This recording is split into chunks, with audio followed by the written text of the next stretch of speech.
Okay, here comes an update with my Id3.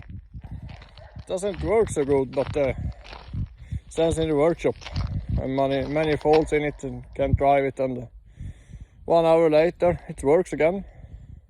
Really strange. But the workshop in Luleå is very good. They have lent me a car that I could drive. This one.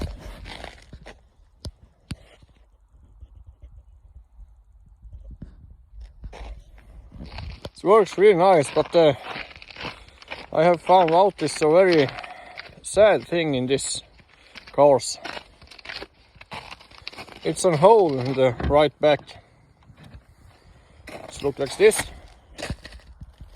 And in there you put the liquid gold to get the engine started.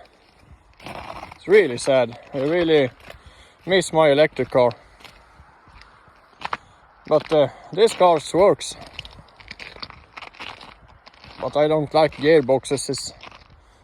It should be electric.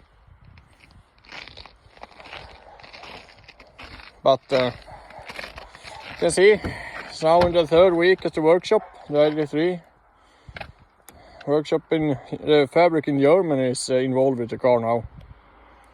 See what's happened.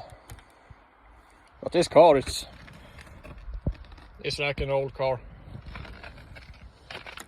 It works, drive on liquid gold. When I get my Id3 back, I run some new tests in little better conditions and see what the consumption is and how it works. I'll be back.